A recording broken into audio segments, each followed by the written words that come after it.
Salut Clément, comment ça va ce soir? Bah écoute, ça va et toi? Mieux que toi, je pense, avec ta voix de rocker. Bah ouais, c'est pas la voix de fou. En fait, j'ai organisé le jour de l'an, le réveillon chez moi. On était beaucoup, il y avait des enfants. Et il y a un enfant qui nous a refilé sa maladie qu'il n'avait pas le jour du réveillon. Et donc, on est plusieurs à être tombés malades. Et donc, je retrouve ma voix après 2 jours presque d'extinction, pas complète, mais un peu difficile. Euh, Avant de commencer, je rappelle qu'on est sur le Super Physique Podcast, qui est autour du site superphysique.org, destiné aux pratiquants de musculation sans dopage, auquel est adossé superphysique-nutrition.fr, une marque de compléments alimentaires surtout destinée à améliorer votre santé, et surtout l'application SP Training, disponible sur l'App Store et le Play Store, dont la V3, ou la V4, ce sera peut-être la V4, je ne sais plus où on est au niveau des chiffres, sortira ce lundi 16, aussi bien sur Apple que sur Android, avec notamment le générateur de programmes dont j'ai longuement parlé ces derniers mois. On y est. Donc, ça vous permettra de vous faire un programme semi-personnalisé en fonction de votre matériel, de vos disponibilités, du temps que vous avez par séance, des douleurs que vous avez. Ça ne tient pas compte de la morphoanatomie et des renforcements spécifiques, mais ce sera mieux, je pense, que 90 ou 95% des coachs, en plus évidemment de tout ce qu'il y a derrière avec les cycles de progression où l'application vous dit quoi faire à chaque séance. Donc, je vous invite à la télécharger rapidement pour l'utiliser et pour encore mieux progresser. Pour l'instant, ça a pas mal de succès depuis qu'on l'a lancé en 2019. Ça ne fait que grossir. Et donc là, je crois qu'on passe encore une nouvelle étape en espérant que vous y trouviez votre compte. Donc aujourd'hui, un podcast un peu spécial. En effet, j'ai écrit un long article sur l'Irox sur mon site rudicoya.com et je suis avec Clément qui prépare son premier Irox en vue de performer et de battre évidemment le record du monde. Autant le dire Je tout sais de même suite. pas, je sais même pas ce que c'est le record du monde, c'est 50 minutes quelque chose, non? Non, ça doit être en double open. Je pense que chez en pro C'est men, 55? ça doit être 55 quelque chose. Ouais. Ouais, bah écoute. Donc, Si, je crois que tu visais si, 53, toi. si, si un matin je me réveille avec la capacité de courir avec 3 minutes au kilo, peut-être. Mais j'y Donc, crois pas. avec Clément, ça fait plusieurs podcasts ces derniers mois qu'on parle de l'Irox, qu'on s'y intéresse, qu'on regarde un peu ce qui se fait autour de l'Irox. Et en cherchant des informations sur le sujet, j'ai vu qu'il n'y avait aucun article vraiment qualitatif. Et donc, j'ai décidé, bah, comme à mon habitude, d'en faire un article donc, qui est disponible actuellement sur rudicoya.com, qui n'est pas encore fini, qui est en cours d'écriture, mais il y a déjà l'équivalent de 15 pages. Et donc, on s'est dit qu'on allait faire un podcast spécial pour en parler, notamment vu les abus qu'on voit. Donc Clément, comment définirais l'effort en Aerox? Je vais y arriver de ma voix. Est-ce que c'est un effort de force, un effort de seuil? Qu'est-ce que c'est que cet Aerox? On ne comprend plus rien. Bah, je pense pas que ce soit un effort de force. Quoi? Parce que. Ah bah non. Euh, et parce que, et je vais me faire taper dessus, parce que je pense même pas que ce soit forcément un effort destiné aux fameux athlètes hybrides. Parce que quand on regarde un petit peu le profil des meilleurs, la plupart, ils n'ont pas des performances en force qui sont énormes. Alors après, bon, je vais pas poncer tout le monde. Il y a des mecs qui sont très forts et qui courent très vite. Mais il y en a aussi qui ont des perfs en force qui sont pas monstrueuses. Ils ont des squats à 120, 130, certains même à 100. Bah, j'appelle pas ça être fort. Et par contre, c'est vraiment la capacité à courir vite, à courir vite sous fatigue et longtemps. Et c'est plutôt des qualités d'endurance et d'endurance de force qui sont nécessaires. Alors forcément, il faut un niveau de force minimal, au moins pour les deux sleds qui sont relativement lourds. Mais si vous êtes grand et puissant, bah, ça devrait aller. Contraire, alors, si vous êtes petit, vous faites moins d'un mètre 80, etc., sans doute que vous aurez besoin d'avoir une certaine base de force, mais si vous êtes grand et que vous n'avez pas trop de difficulté à développer de la puissance, parce que vous avez des longs segments, des longs leviers et tout, je suis pas convaincu que vous ayez besoin d'un niveau de force énorme, et c'est vraiment une énorme dominante course à pied, pour moi. Est-ce que tu ne penses pas que malgré tout, monter ses niveaux de force, si on fait 100 kilos au squat, va permettre d'être plus fort sur l'Irox? Ou tu penses que ça peut être handicapant justement parce que ça va peut-être construire un peu plus de masse musculaire, mais donc faire plus congestionné? Bah, dans une certaine mesure, je pense que ça va être intéressant, euh, au moins en termes d'économie, etc. Mais sur les différents ateliers, plus tu vas être fort plus ce sera économique de produire de la puissance et plus tu auras de capacité à produire de la puissance, puisque bah, la force, c'est un élément essentiel de la puissance, et que vous allez avoir besoin de puissance. Mais je suis pas sûr que de le travailler à outrance, ce soit vraiment pertinent, ou alors si vraiment vous avez un gros facteur limitant sur votre force. Et aussi, c'est aussi beaucoup une question, je pense, de levier et de votre taille. C'est-à-dire que si vous êtes plutôt un petit gabarit et pas très grand, vous allez avoir besoin de plus développer vos niveaux de force. Alors que si vous êtes plutôt grand, parce qu'on le voit, quelqu'un de grand avec des longs segments, souvent au squat, il n'est pas très bon. Parce qu'il a des longs segments et que mécaniquement, ça va pas le favoriser. Puis les athlètes de force athlétique, par exemple, qui sont très forts, ils ont des petits segments. Mais à l'inverse, pour bouger un sled ou des choses comme ça, pour tirer sur le rameur, pour être fort au ski erg, etc. Les wall balls, pareil, le fait d'être grand, ce sera un avantage. Et vous allez plus facilement développer de la puissance avec des niveaux sur des barres qui sont pas énormes.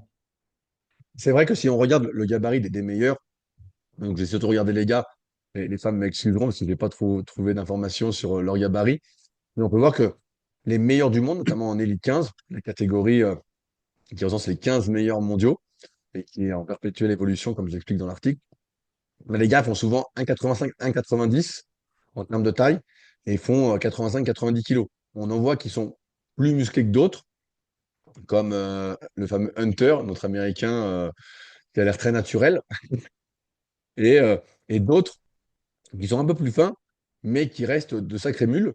Même le meilleur français, donc Geoffrey Voisin, qui parfois en photo, on se dit, ah, il n'est pas très balèze, mais il fait quand même 1,87 et 92 kilos. Donc, il a toujours été, bah, comme tu l'as dit, il a des longs leviers. Donc, ce serait une sauterelle selon ma codification de l'analyse morpho-anatomique. Donc, je parle dans ma récente formation super analyse. Euh, mais c'est vrai qu'on voit des longs segments. Par contre, on voit, comme tu l'as dit, bah, chez ceux qui sont plus petits, je pense notamment à notre meilleur double français actuel, Alan et Thomas, que j'avais eu sur les secrets du sport. Ils sont plus petits et ils ont effectivement beaucoup plus de masse musculaire. On voit que c'est quand même. Là, ils ont sorti deux vidéos, chacun sur leur chaîne YouTube, à l'occasion de Melbourne, décembre 2024. Je crois que c'était en décembre, où on les voit et on voit qu'ils font vraiment balèzes musculairement à côté des autres, quoi. Parce qu'ils sont aussi plus petits et qu'ils doivent compenser. Est-ce que toi, tu as regardé un peu le physique des athlètes, justement, pour voir. J'ai l'impression qu'il n'y a pas trop d'exceptions qui confirment la règle, quoi. Ouais, alors après, c'est aussi un sport qui est relativement jeune et la plupart des athlètes, ou voire même enfin, la totalité des athlètes, c'est des athlètes de reconversion, c'est-à-dire c'est des mecs qui faisaient autre chose et qui se mettent à l'Irox parce que c'est nouveau et qu'ils ont des qualités pour ça. On n'a pas encore des profils, donc c'est un peu comme le CrossFit à ses tout débuts. On n'a pas encore des et avec bah, les certaines programmations un petit peu douteuses, on va dire, mais on n'a pas encore le côté on a un athlète qui s'est construit autour de l'Irox et qui est spécifique Irox. Donc on verra peut-être un petit peu mieux, mais globalement, je pense vraiment que c'est un sport qui est destiné aux grands, majoritairement parce que bah, sur tous les ateliers, sans exception, il n'y en a aucun où les grands sont désavantagés. Que ce soit au carry, plus vous êtes grand avec de longs doigts, bah, moins vous serez limité par votre grip. Les wall balls, c'est pareil. Les ergots, ça avantage les grands. Le sled, quand vous êtes grand, vous développez plus de puissance. À la limite, il n'y a que les fentes et les burpees qui n'avantagent pas les grands. Et encore que les burpees broad jump, quand vous êtes grand, vous pouvez a priori faire des plus longs sauts que sur des burpees classiques. Donc il y a vraiment à la limite que les fentes qui vont désavantager les grands. Et encore qu'ils peuvent faire des plus grands pas. Donc je pense vraiment que ouais, un 85 à 90, peut-être même jusqu'à un 95, c'est le gabarit idéal pour les hommes pour l'Aerox. Est-ce que tu penses que, justement, comme tu disais, là, pour l'instant, on a des sportifs qui viennent d'autres horizons, qui font de l'Irox. Est-ce que tu penses que ceux qui vont se construire autour de l'Irox, si ça continue à perdurer, seront moins musclés, seront plus typés longe- longiligne, on va dire, type coureur à pied? Bah, ça va aussi beaucoup dépendre de comment évolue l'Aerox parce que c'est jeune. Alors, est-ce que pour l'instant c'est toujours la même chose, mais est-ce que ça va rester toujours la même chose? Ou est-ce qu'un jour ils vont dire on change les ateliers, on change le matériel, on n'a pas trop de recul là-dessus. Donc, je pense quand même qu'il faudra un certain niveau de force, un niveau minimal, tu vois. C'est-à-dire que là, les mecs, ils font tous taille poids à peu près en taille poids plus 5, taille poids moins 5, taille poids, grosso modo, ça tourne autour de ça pour les meilleurs. Peut-être que on aura des athlètes un petit peu plus légers, mais pas beaucoup plus à mon avis, tu vois. Ça m'étonnerait, parce que si tu fais taille poids moins 15, par exemple, comme pas moi, la plupart des coureurs à pied, des très bons coureurs à pied, les mecs qui courent le 10 000 en moins de Nicolas 30 Vandel, minutes. c'est ça? Non, j'ai dit très bons coureurs à pied. Pardon, Nicolas. Il va encore nous repartager dans sa voiture. Non, mais les mecs qui courent moins de 10 minutes, moins de 30 minutes au 10 km, ils font plutôt taille poids moins 15. Eux, forcément, ils vont trouver le temps long sur un sled. Mais je pense qu'à taille poids moins 5, si tu t'es bien préparé, que tu es habitué à le pousser, ton sled, et à le tirer, ton sled, tu seras pas tant limité que ça dessus, je pense.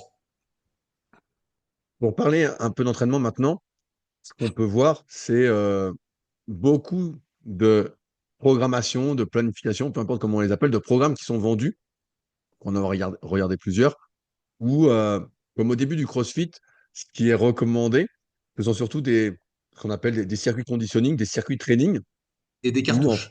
ouais, voilà, en gros, c'est se mettre tarif à chaque entraînement, un peu comme les débuts du CrossFit où c'était WOD à fond, WOD à fond, WOD à fond, et où en fait, j'ai l'impression qu'on est surtout dans l'exploitation et non le développement des capacités physiques en vue de performer à l'Aerox. Alors bien sûr, si vous êtes un pratiquant, euh, on va dire lambda, qui vient en salle, souvent c'est les salles de CrossFit qui sont affiliées à Aerox aussi, ça se démocratise de plus en plus, et vous venez 2, 3 fois par semaine, votre but, ça va pas être de performer en Aerox, ça va être de bien le finir, d'avoir une petite condition physique et d'être bien. Mais dans l'optique de performer, ce qu'on voit, c'est que sur la plupart des planifications, ça va quand même majorer les efforts à haute intensité. Est-ce que toi aussi, de ce que tu as pu voir, tu fais le même constat?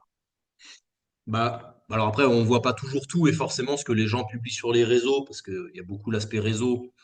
En général, ils vont mettre leurs grosses séances, ils vont pas forcément mettre D'ailleurs, leur footing. tu as vu le mec que je t'avais partagé, là, le petit athlète Hugo, la mule.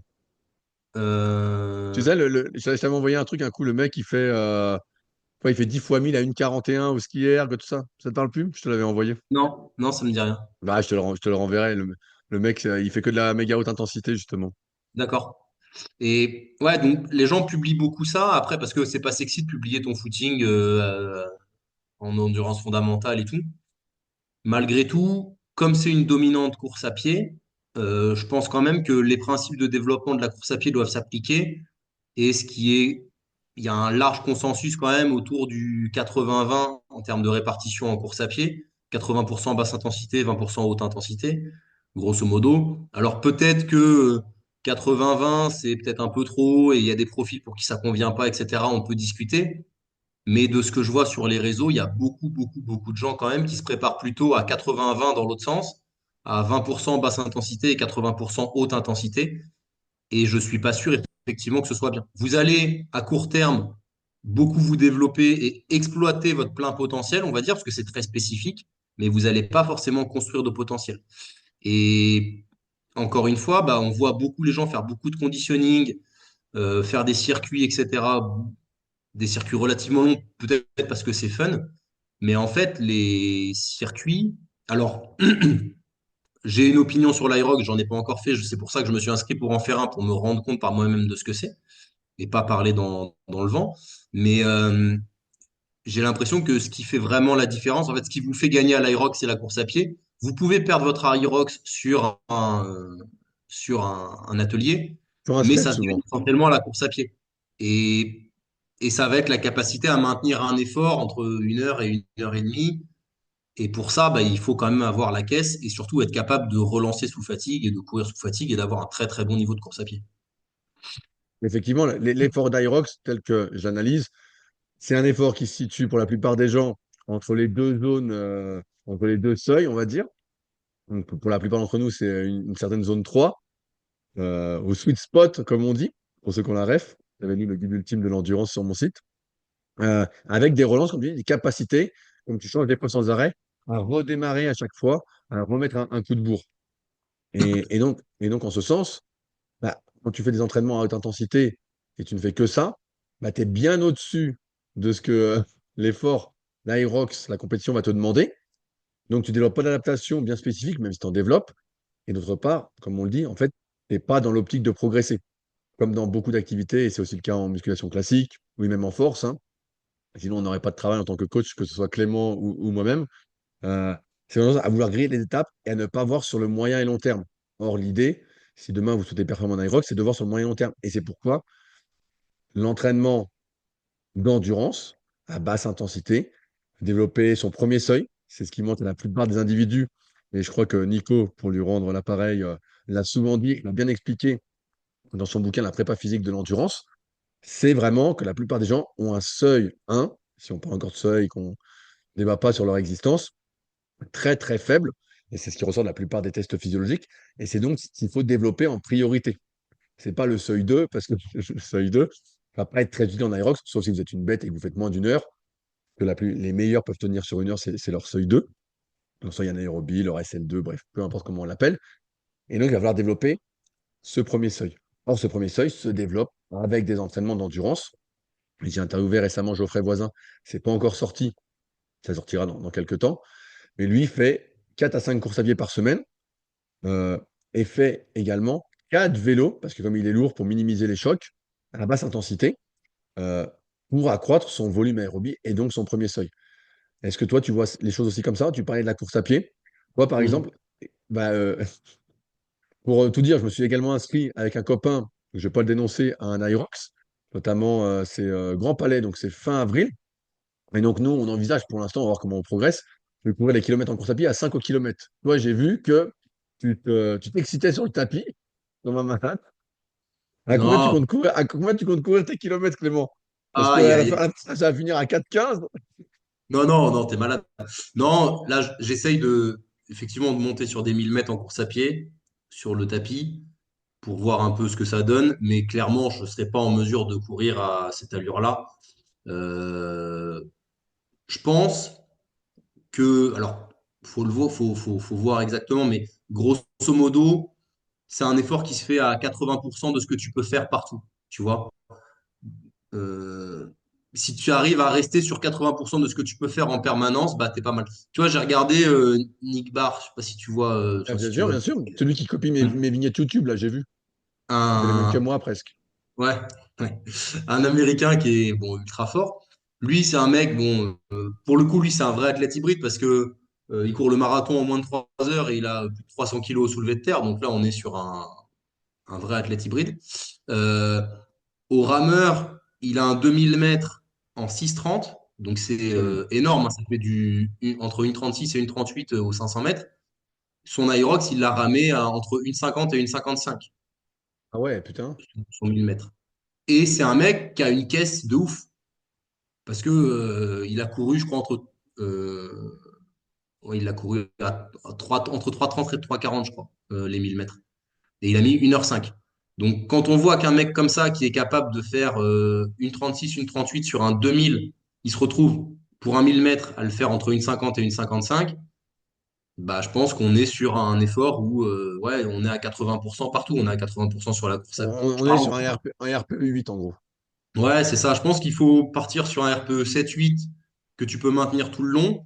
Et puis, bah, plus, comme tu le dis, on va être capable de maintenir ce seuil pendant 1 heure à peu près. Donc, si vous êtes dans les meilleurs et que vous êtes capable de le faire en moins d'1 heure, vous pouvez, entre guillemets, aller plus haut, aller plus fort. Mais là, on va pas forcément s'adresser à ces gens-là. La plupart des gens, ils vont le faire entre 1h20 et 1h40. Bah, entre 1h20 et 1h40, bah, c'est un effort plutôt type semi-marathon. Et un effort plutôt type semi-marathon, bah, ça se fait à une allure semi-marathon, en fait. Là, ça ne dit pas en combien tu vises de faire tes kilomètres. Je sais pas. Annonce, annonce, engage-toi. J'ai des espoirs entre 5 et 5,15, mais on verra. Ouais, moi j'y crois. J'y crois. Moi Euh, je pars sur 5. Je vois, quand je cours à 5, je me dis, je fais pas grand-chose. hmm. Mais avec la fatigue, tu sais pas trop comment. Et ce que tu dis sur le Ouais. rameur, c'est intéressant parce que je reparle de Geoffrey que j'ai eu, il y a pas, j'ai eu il y a 2 jours ou 3 jours avant que j'ai plus de voix. Et lui, son record, c'est 6,15 au 2000 sur le rameur. Hmm. Et il fait son rameur à 1,48. Bah, tu vois, on est dans les mêmes ratios, en fait. Exactement, c'est pour ça que je te le cite.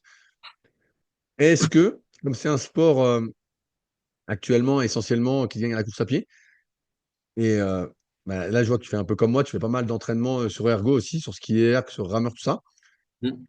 Et est-ce que tu penses que ça a du sens, ça, d'être intégré? Parce que finalement, on les fait souvent à haute intensité en plus, ceux-là. On a du Ouais, mal à les alors, faire à basse intensité. Comment tu vois ça, toi? en fait, si on prend que en pourcentage, la course à pied, c'est 50% de l'effort, puisque c'est 8 fois 1000, hein. Mais et chaque atelier, ça va être 3 à 4% de l'Irox. Donc, quand vous faites du ski erg, vous vous entraînez 3 à 4%. Quand vous faites du rameur, pareil. Par contre, il y a quand même une notion d'entraînement croisé qui existe. Tu vois, Geoffrey qui fait du vélo, beaucoup de vélo, moi aussi je fais du vélo. Parce que bah, quand on est lourd, c'est difficile de suffisamment courir. Et puis moi, si je vais courir 5 fois dans la semaine, c'est sûr que je vais me blesser. Donc, ça vous permet d'accumuler du volume en plus. Et les ergos, c'est quand même un bon outil pour ça. C'est pour ça que le rameur et le ski erg, ils ont entre guillemets un double emploi. Ils vous permettent à la fois de travailler sur le spécifique rameur ski erg que vous allez avoir pendant votre Irox, mais ils vous permettent aussi de développer votre moteur. Alors après, vous pouvez le faire à différentes intensités, effectivement. Mais je pense quand même que globalement, les ateliers, là on parle du ski erg et tout, mais les ateliers, c'est intéressant d'avoir un vrai travail technique dessus. Pas juste de les faire tout le temps sous fatigue. Et c'est important d'avoir de l'optimisation dans votre réalisation et de trouver une certaine efficience parce que si vous le faites toujours sous fatigue, vous aurez une exécution qui sera brouillonne. Et je pense que chaque atelier doit être pris un petit peu comme ça, en mode qualité technique. Faut le faire aussi sous fatigue, mais aussi en qualité technique. Et quand j'ai fait mes 500 au rameur là avant-hier, bah, j'étais trop sous fatigue et j'arrivais plus justement à maintenir la qualité technique. Et c'est là où bah, c'est pas adapté. Tu entraînes aussi les autres agrès. Tu vois, là, moi, pour l'instant, je les teste pour voir, mais je vois que, bon, 200 au sled pull, pour moi, c'est pas fou. Au sled pull, 150, pareil, c'est pas. Est-ce que toi, tu les travailles? Pareil, défendre à 30 kilos pour toi, alors que tu fais Ouais, des bah, gares hyper lourdes. Alors, dis-moi. faut Dis-nous tout. voir. Alors déjà, faut voir que moi je le fais sur de l'herbe, mon sled, et quand vous le faites sur de l'herbe, ça n'a rien à voir avec l'Aerox où c'est une espèce de moquette et ça glisse pas du tout de la même manière. Donc si vous vous Pour dites, l'instant, pour dire, il y a pas encore de moquetto officiel. J'en ouais, ai parlé justement avec pas mal de personnes qui sont dans le milieu de l'Aerox et qui gèrent un peu tout ça. Mais pour l'instant, c'est pas encore envisagé par Aerox de sortir la moquette pour que tout le monde puisse s'équiper. Mais j'imagine qu'à l'avenir, ça va se faire. bah oui. Mais après, du coup, globalement, il y a un consensus pour dire que sur de l'herbe, ça va beaucoup plus vite et que c'est beaucoup plus facile. Donc déjà, ce que je vous conseille, c'est que si vous voulez faire un sled à 200 là-bas, pour le faire en pro, pour les hommes, bah, il va falloir probablement vous entraîner avec un peu plus, 240, 250, 260, pour avoir quelque chose qui soit reproductible. Ça, c'est une erreur, je pense qu'il faut essayer d'éviter. Parce que j'ai une athlète qui s'est retrouvée dans ce cas-là. On avait fait avec 20 kilos de plus que ce qui était prévu. Je pensais que ça suffirait. En fait, elle a pris un mur sur les sleds. Donc, ça, c'est des choses que je vous conseille. Et après, le sled, même si a priori c'est pas lourd, pour moi, tu vois, quand je fais 20 mètres avec 250 kilos sled push sur l'herbe, donc ça correspondrait à peu près à ce que je vais avoir à 200 kilos. Bah, c'est pas dur, mais il faut que je me pace dessus. Et encore, même en me paçant, je finis, j'ai le cœur qui est à fond, quoi. Alors, Donc, de ce que j'ai ça va me faire entendu, monter le cœur. la plupart des athlètes s'arrêtent à peu près tous les 6 mètres. Tu vois? Mm, Prennent quelques secondes et pace tous les 6 mètres pour justement ne pas se mettre dans le rouge. Tu vois?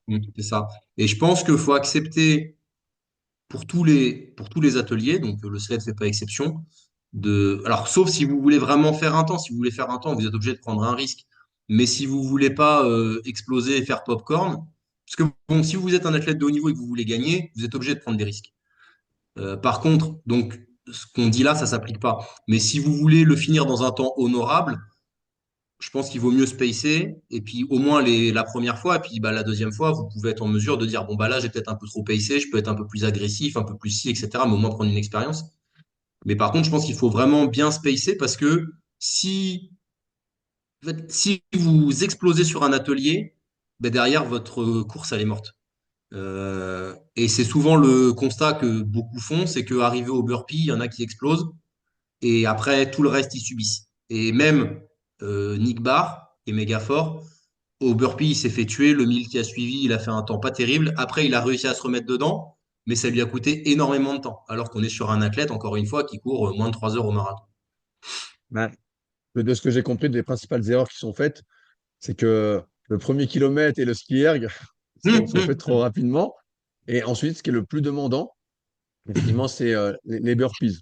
D'un point de vue cardio, il semblerait que ce soit ça qui fasse monter le plus le cardio. Et donc là-dessus, il faut bien se pacer, comme on dit, bien se gérer, parce que sinon, tu exploses. Après, pareil, la plupart des athlètes avec qui j'ai pu discuter, quand ils font la course à pied, ils se servent des 200-300 premiers mètres pour récupérer avant de se remettre dans le rythme, en fait. Donc, ils sont un peu en deçà de ce qu'ils peuvent faire et après, ils se remettent au rythme pour avoir justement cette capacité à redescendre cardiaquement, puis à remonter à leur rythme on va dire, de course. Est-ce que tu fais aussi des wall balls, des fentes, tout ça, malgré le fait que tu aies de la force Ouais, j'en ai fait un peu. J'ai fait des wall balls, j'ai fait des burpees, mais en mode technique.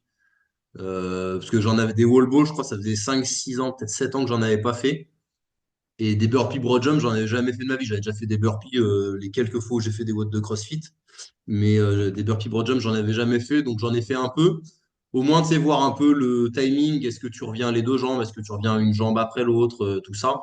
Et je pense que c'est des trucs qui méritent d'être pratiqués, mais pas sous fatigue. Enfin, il faudra le faire sous fatigue à un moment donné, mais qui méritent aussi d'être pratiqués pas sous fatigue parce que il y a une vraie efficience technique à avoir. Et tu le vois, ce que je disais sur le rameur là, une fois que je suis un peu trop, que je suis en train d'exploser et que j'arrive plus à maintenir le bon rythme au niveau de, tu sais, de ma vitesse de rame et la qualité de rame, etc., etc., et bien en fait, ça devient décousu et ça me fait encore plus péter le cœur et après, c'est fini.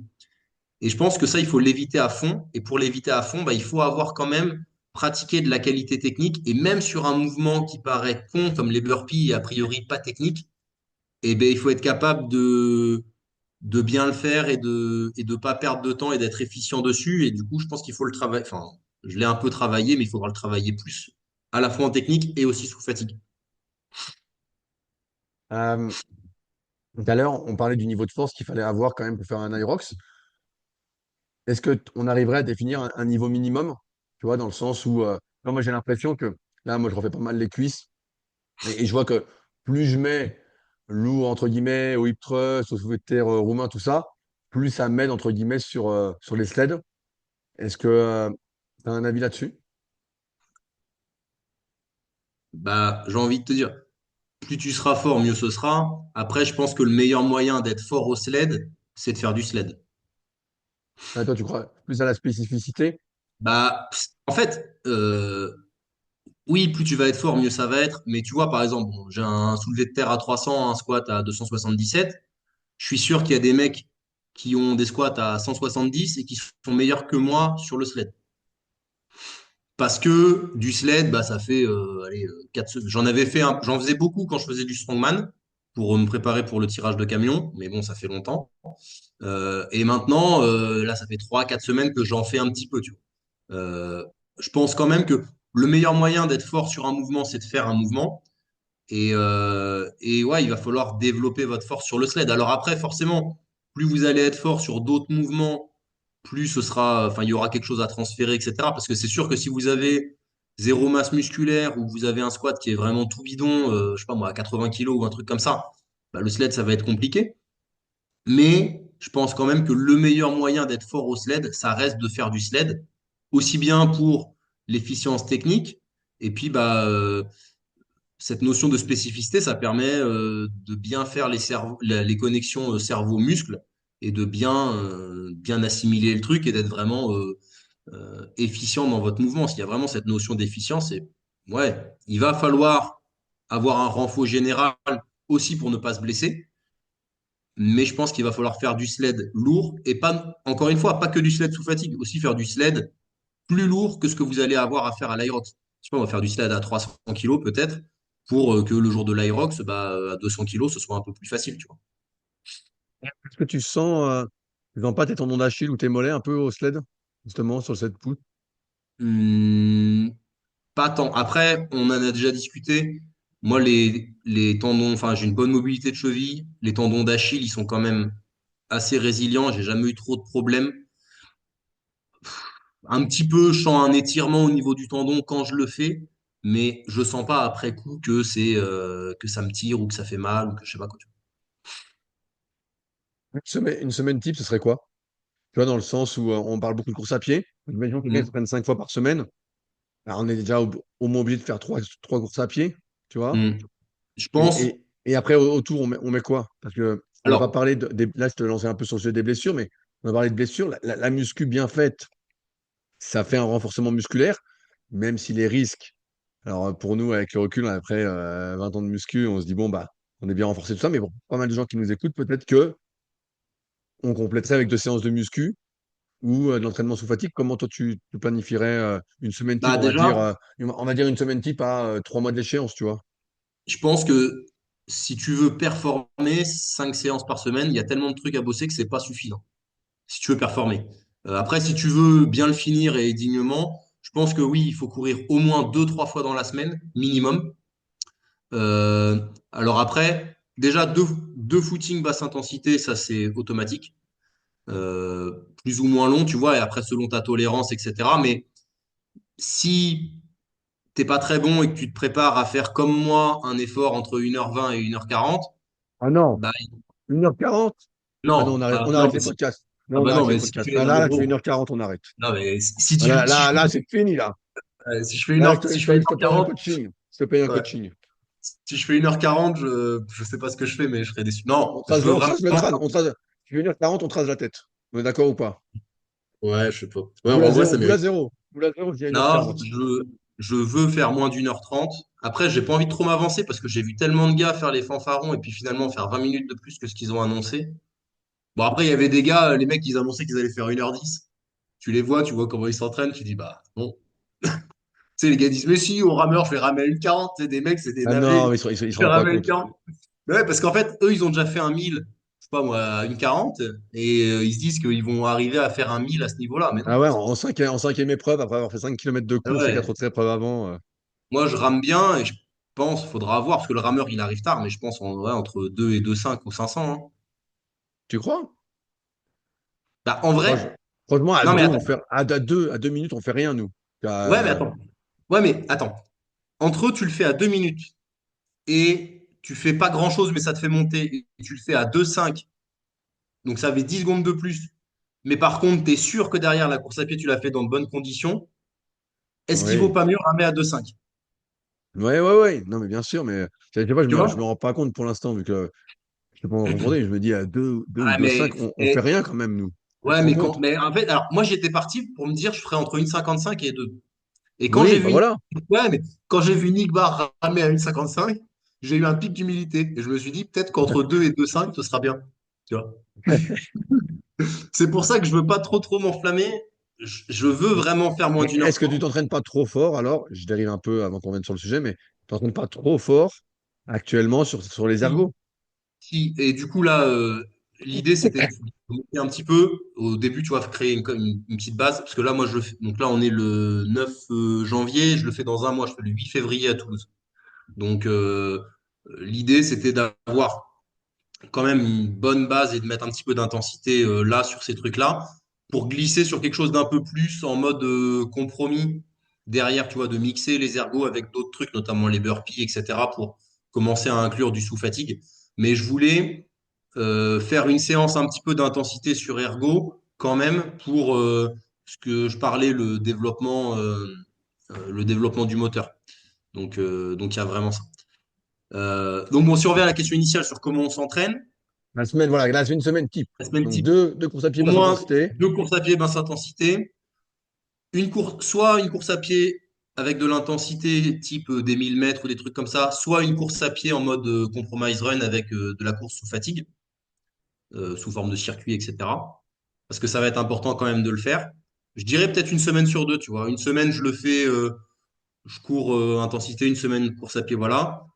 À côté, deux muscu, avec un début de séance plutôt orienté. Alors après, c'est toujours pareil, ça dépend quels sont vos points faibles et tout, mais orientée développement de la force et travail technique sur les différents trucs, et une partie orientée quand même prévention des blessures, parce que bah, si vous vous préparez à faire ça, bah, vous avez besoin quand même d'avoir suffisamment de muscles forts sur votre extension de hanche pour pas vous faire mal, pas risquer de vous faire un TFL, pas risquer d'avoir une petite périostite ou un truc comme ça.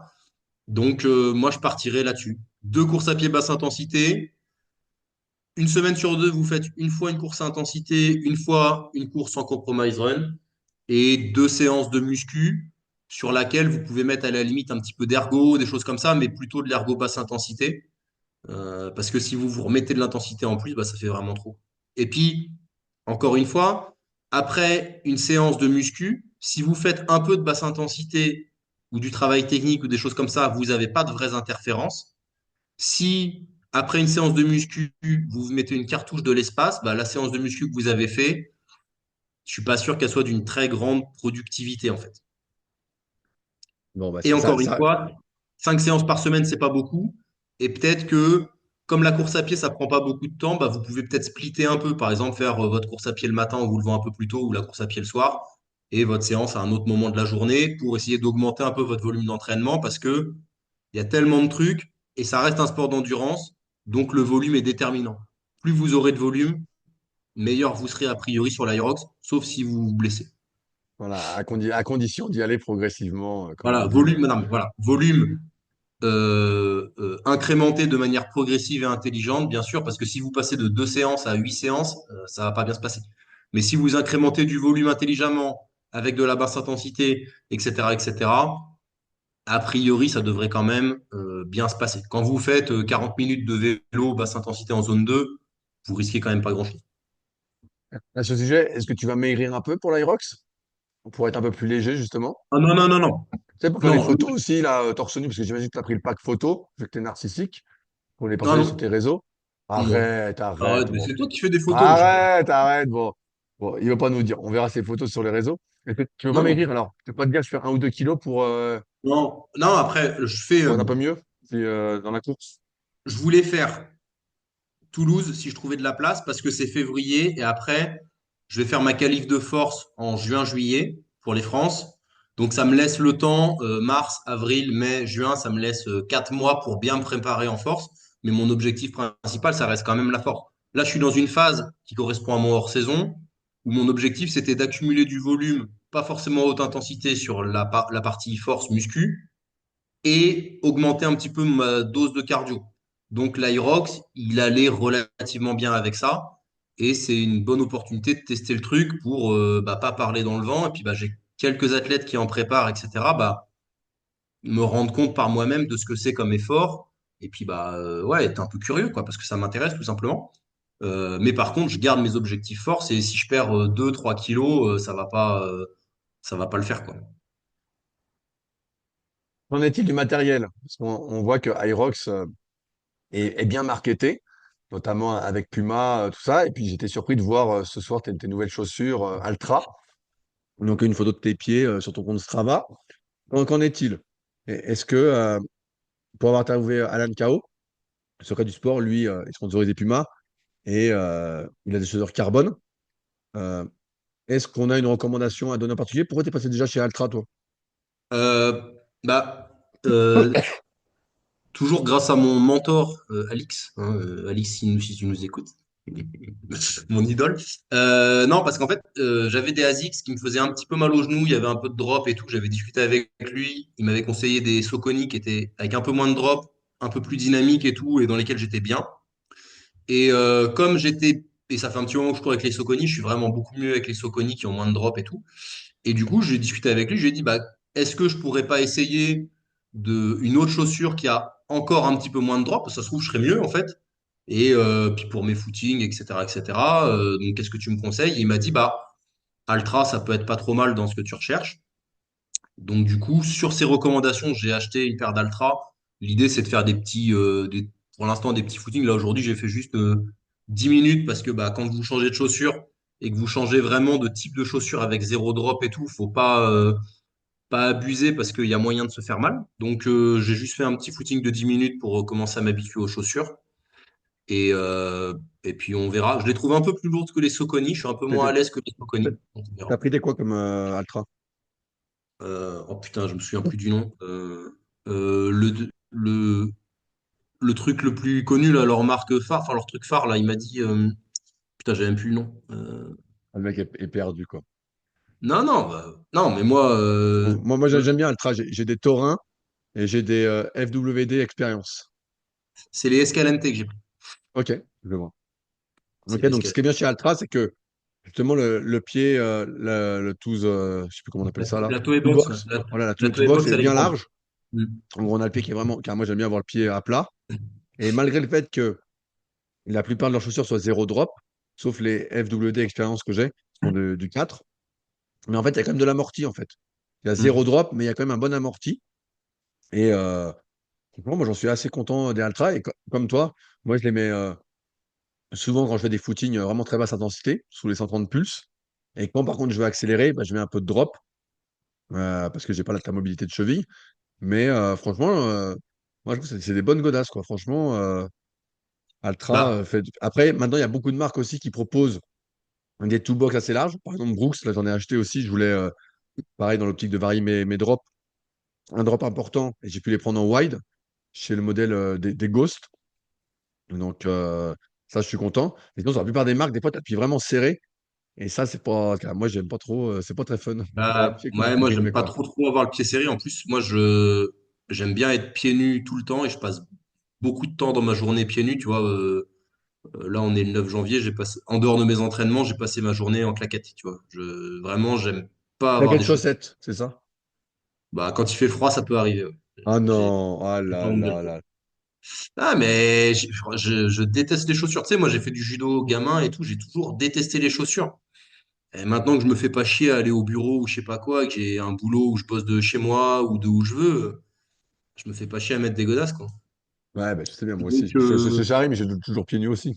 ouais. Et en vrai, depuis que je suis 100% coaching à distance, etc., ben, que je suis beaucoup plus pieds nus, mon pied s'est élargi et je suis moins bien dans des chaussures, mais beaucoup mieux dans tout le reste, quoi. Moins de douleur à droite, à gauche, moins de douleur au niveau des chevilles, au niveau des genoux, au niveau des hanches, des pieds. Donc, on est fait pour être pieds nus, a priori, hein, plutôt que pour être enfermé dans des godasses qui nous serrent les pieds à fond. Je cours aussi un peu pieds nus sur mon tapis des fois, mais pas longtemps, genre 4-5 minutes avant de mettre des chaussures. Pareil, ça, je sens que ça fait du bien pour avoir le pied plus solide, quoi. Avoir plus Mm. de remond dans le pied. Bah, Donc, moi, toute mon enfance, on courait au judo, on courait autour du tapis au judo. Bah, au judo, on courait pieds nus. Alors, c'était sur un tatami, donc c'est différent du sol, c'est assez mou et tout. Et c'est à l'amorti qui est direct. Mais du coup, je pense que j'ai plus été habitué à courir pieds nus qu'à courir avec des chaussures. C'est pour ça que je me sens pas bien quand j'ai un drop, tu vois, parce que les ASICS, c'est rien qu'un drop 8. Et avec un drop 8, j'ai l'impression que c'est énorme. Et ça me tire le genou, je suis sur l'avant, je suis pas bien. c'est beaucoup 8, hein, parce que, en fait, plus il y a de drop, plus on a le pied en avant, le genou en avant du pied, donc plus ça met de tension sur le genou. Et à l'inverse, normalement, moins il y a de drop, plus ça met de tension sur le tendon Ouais, mais d'Achille.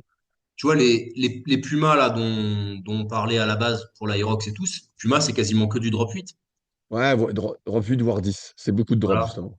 Et donc, effectivement, je pense que avoir une semelle carbone, enfin les plaques carbone, là, même si c'est des tiges plutôt que des plaques, mais c'est essentiel pour courir vite si vous voulez.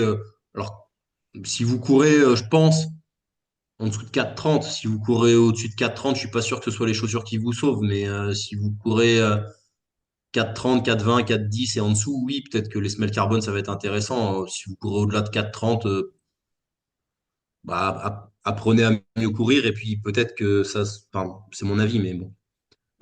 Donc ouais, je pense que ça, si tu veux vraiment faire un temps, c'est important. Après, il faut quand même des chaussures qui grippent bien pour pas glisser sur les sleds, parce que si vous glissez sur les sleds, bah, vous êtes mort, hein. Déjà que c'est pas facile et que même en étant fort, vous allez passer un sale moment. Si en plus vous avez les pieds qui glissent et que vous n'avez pas des bons appuis, ça va être vraiment un très très, très sale moment. Et une chaussure qui soit quand même relativement stable parce que même si c'est à 30 kilos pour les fentes ou sur les wall balls ou pour le carry, vous avez 32 par main. euh, Bah, le carry à 32 par main, si votre semelle elle est vraiment trop instable, vous avez moyen de vous faire une cheville quand même, C'est de ce que pas être. j'allais dire. Donc, je pense que alors, j'ai pas testé les Pumas et je vois beaucoup d'athlètes qui en ont et tout, donc je sais pas. Après, j'ai l'impression, je rigole parce que j'ai un athlète en Aerox qui m'a dit la méta pour être vraiment le meilleur possible et tout, c'est chaussures Puma et torse nu. Ouais, évidemment, mais c'est un peu comme les débuts du CrossFit, on fait beaucoup de parallèles. Au début du CrossFit, Oui, tout le monde avait ses Reebok Nano. Il avait tes Nano, ouais, c'était oublié. Là, moi qui vais un peu en boxe de CrossFit, je vois tout le monde a des Metcon, des Nike Metcon. ouais. Tu vois, tout le monde a sa paire de Nike Metcon. Après, pour C'est le le coup, pour style, avoir. le style du moine, quoi. Ouais, après, les Metcon, globalement, quand même, pour Ah, elles sont Enfin, bien. moi, j'en ai des Metcon, c'est quand même une très bonne godasse. Parce qu'elle est stable, tu es à l'aise dedans, elle est quand même confortable. La Toe Box n'est pas si fine que ça. C'est des bonnes chaussures, les Metcon, et elles tiennent bien dans le temps quand même, elles s'abîment pas vite. Mais Donc pour moi, courir, c'est peut-être un peu dur. ah non, mais pour courir, jamais de la vie. C'est pas fait pour courir. C'est une bonne chose. Non, mais attention, c'est une bonne chaussure pour faire du crossfit ou faire du sport en salle, tu vois. Je sais pas, moi, même pour faire de la muscu, c'est une bonne chaussure en vrai. Tu peux tout faire avec, si tu veux faire tes squats et tout avec, tu peux, hein. Mais par contre, c'est pas du tout une chaussure pour courir, ça c'est sûr. Mais pour le coup, la Puma Nitro qu'ils ont beaucoup là, Ben, ah, c'est pas fort. on voit que c'est assez instable. On voit que, je vois les vidéos des Bah gars, ouais, ouais, on voit que ouais. le pied fait un peu ça, quoi. Ouais, donc pour les fentes, 30 kilos, ça irait, mais moi, c'est plutôt pour le carry à 32 par main. C'est un mec qui fait 90 kilos et qui se retrouve avec 64 kilos de plus, ça le fait marcher avec, à 150 kilos. Sur une semelle qui est vraiment un coussin très très mou, je pense que ça peut être instable. Après, je les ai pas testés et il y a trop de drops pour moi de toute façon. Après, en termes de matos, il y en a qui nous écoutent, qui veulent s'équiper. J'ai regardé un peu ce qui se faisait. J'ai vu que Hyrox France proposait bah, le matos officiel de Hyrox, qui est la marque Santer. Je sais pas si tu as déjà pu voir. Après, en France, donc c'est pas donné Santer. Il y a la marque Sveltus, qui est affiliée à pas mal de, comment, de Français, qui sponsorisent pas mal de gars et qui font tout le matériel aussi pour l'Hyrox, qui n'est pas la marque officielle, mais qui est bien moins cher et plus accessible. Ceux qui voudraient s'équiper chez eux, sait-on jamais. En termes de gazon, j'ai regardé tout ce qui existait. Euh, pour avoir parlé avec certains, a priori, le meilleur compromis serait celui, donc je dis bien, entre guillemets, celui de chez Level Addict. Euh, mais le mieux serait d'avoir une sorte de moquette avec les numéros un peu tu sais, de basket ou les mettre là. Hmm. Mais là, on passe dans un autre. Ouais. Ah. Je vais survivre Ouais, c'est dans pas un sûr. autre domaine financier. Je suis pas sûr que tu Voilà, survives. je surviens. Euh, est-ce que tu comptes t'alimenter durant la course? Ouais, là j'ai commencé à tester quand j'ai fait mes 1000. C'est aussi ça l'objectif de faire ce genre de truc, c'est de voir un peu. J'avais testé une pâte de fruits, mais à manger c'est pas fou. Donc là la prochaine fois j'ai acheté des gels, je vais tester un gel la prochaine fois. Dans l'idée, je pense prendre un petit glucide type pâte de fruits ou un truc comme ça où il y a 20-25 grammes de glucides avant de partir et peut-être un gel avant les burpees dans la mesure où c'est un truc qui est dur, qui va être à peu près à la moitié. Et je pense que c'est pas mal. Je prendrai deux gels quand je partirai courir, parce que si vraiment je me sens pas bien, pour en avoir un autre. Moi, globalement, je suis habitué quand je fais du vélo, sur des sorties longues, à vraiment partir avec les poches pleines et à prendre des glucides quand même, ouais, toutes les 35-40 minutes. Parce que, bah, bon, je suis lourd, je fais 95 kilos. Euh, Avec quand même une bonne masse musculaire. Donc, je suis pas du tout économique. Et je me suis jamais entraîné à faire des efforts où il fallait être économique. Donc, je le suis vraiment pas beaucoup, quoi. Donc, je transpire beaucoup, je coûte beaucoup d'énergie et tout. Donc, je pense, ouais, partir avec deux gels, un au burpee et peut-être un autre si jamais je vois que j'ai besoin. Ouais. C'est ce que pour ça que je pose la question, parce que pour la plupart des gens, comme l'Irox va durer un long moment et c'est pas seulement 55 minutes, on sait qu'à partir d'une heure d'effort, s'alimenter durant l'effort peut faire une petite différence, notamment d'un point de vue glucidique. Il y a MyProtein qui sponsorise Irox, mais pour avoir analysé leurs compléments, comme je l'ai mis dans mon article, c'est un massacre. Vous pourrez aller voir sur, encore une fois, c'est sur rudicoya.com et c'est l'article tout sur l'Irox. Vous tapez sinon tout sur Irox Rudy sur n'importe quel moteur de recherche et vous tomberez dessus. Mais c'est vrai que si vous faites 1h20, 1h30, 1h40 comme Clément, malheureusement, ou Voilà. plus. Ouais. Franchement, bon, allez, vas-y, je m'annonce. Hmm. J'aimerais faire entre 1h20 et 1h30. 1h20, j'ai du mal à y croire. Au-delà d'1h30, je serais déçu de moi. Allez, Voilà. il s'est Et je me mouillé. suis avancé là. Tout est avancé, tout est avancé. Mais ouais, donc ça peut s'alimenter en glucides, avec des gels, voilà, il n'y a pas de fruits. Il y a plein d'exemples que vous pourrez trouver. Comme a dit Clément, il faut tester avant et pas au dernier Mm. moment. Il y en a qui peuvent avoir un coup de barre d'un coup. Sur l'alimentation, on ne refait pas le point, il y a tout dans l'article aussi. Et, bon, c'est assez rapide, hein. Comme c'est un effort plutôt d'endurance, il n'y a pas besoin de consommer autant de protéines qu'un effort, on va dire, de force ou d'hypertrophie. Et les efforts sont plutôt d'un point de vue, on va dire, sont plus lucidiques que musculaires, plus endurance. C'est de l'énergétique à fond. Voilà, c'est de l'énergétique à fond. Donc, en ce sens, s'alimenter par rapport à ça. Et puis, je crois qu'on arrive au bout de ce qu'on voulait dire. Est-ce qu'il y a des choses qu'on a oubliées, Clément? Euh, ouais, on n'a pas trop parlé d'hydratation, mais bon, ça va avec la nutrition. Je pense que surtout parce qu'il fait vite chaud dans les enceintes, comme il y a du monde et tout, et vous allez probablement beaucoup transpirer. Donc peut-être avant une boisson avec des électrolytes, ça peut être quelque chose d'intéressant pour bien vous hydrater avant et un peu fixer l'eau, on va dire, parce que vous allez beaucoup transpirer, ça, vous allez beaucoup vous déshydrater, donc il va falloir boire pendant l'effort. Et le fait d'avoir pris des électrolytes avant, ça va vous aider à moins vous déshydrater, à vous déshydrater moins vite du moins. Donc ça, je pense que c'est quelque chose d'important. Et effectivement, on a, non, j'ai pas lu la partie nutrition dans l'article, j'ai lu tout le reste sauf la partie nutrition et la partie complément. Mais j'étais honnête, je te l'ai dit, hein. Mais ouais, bien gérer, donc pas abuser des lipides avant, manger suffisamment longtemps avant avec une bonne base de glucides quand même.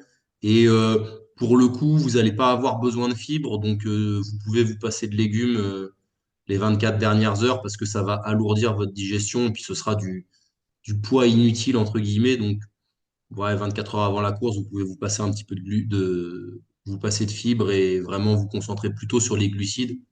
Euh, ce sera, ce sera une bonne chose, je pense. Il y a un dernier truc dont on n'a pas parlé, c'est que en Irox, il y a aussi des épreuves en double et des épreuves en Hmm. relais. Et ça change drastiquement la nature de l'épreuve. Quand vous faites un double, comme je vais faire, en fait, on se relaie sur chaque exercice. Donc, par exemple, sur le ski erg, les meilleurs se relaient tous les 150-200 mètres. Donc, en fait, c'est vraiment toutes les 30 secondes, on va dire, en caricaturant. Et, avec 30 secondes de recul, donc c'est du 30-30. Donc là, on est sur des efforts beaucoup, beaucoup plus intenses de relance et moins dans un effort style endurance. Hmm. Et sur le relais, c'est encore pire, ou dans le sens où chaque athlète ne fait que deux épreuves. Donc deux courses à pied et deux épreuves. Et donc en fait, c'est 2 fois 10 minutes tarif, quoi. En gros, c'est à peu près ça. Et donc là, l'entraînement peut être un peu différent et plus Oui, orienté vers la haute intensité et moins vers ce qu'on a dit, un effort entre les deux seuils avec des capacités de relance. ouais, complètement. Par équipe, quand vous avez deux trucs, pour le coup, c'est un sprint, hein, parce que, enfin, c'est un sprint C'est un de sprint de dix 10 quinze minutes minutes. quand même, hein. Ouais, ouais, Ouais, 10-15 minutes selon votre niveau, mais c'est un effort type CrossFit. La plupart des watts de CrossFit, on va dire, qui durent entre 1 et 15 minutes, si on schématise. Donc là, vous êtes sur un effort type CrossFit où il va falloir être effectivement très explosif et où c'est violent. Et en effet, sur les relais, sur les duos, euh, vous êtes sur de l'intermittent sur les ateliers, mais vous êtes quand même ensemble sur la course. Et pour le coup, ça va encore plus être une dominante course à pied parce que là, ça se joue vraiment, vraiment, vraiment sur la course à fond. Ceux qui gagnent les doubles, c'est les meilleurs coureurs globalement. Pas forcément les meilleurs sur les ateliers. Ouais, là, il y a un Français qui ne veut pas trop parler de lui, qui s'appelle Tanguy Pousse, qu'on voit pas trop, qui a cartonné justement à Melbourne en duo, là. Et je sais pas en combien il courait, mais putain, il a bombardé, quoi. Il a Ouais, bombardé. ben, J'ai vu. en duo, puis comme vous êtes un peu plus reposé, entre guillemets, parce que vous avez fait que la moitié de l'atelier. Alors, vous avez fait que la moitié de l'atelier, mais vous l'avez fait de manière beaucoup plus intense.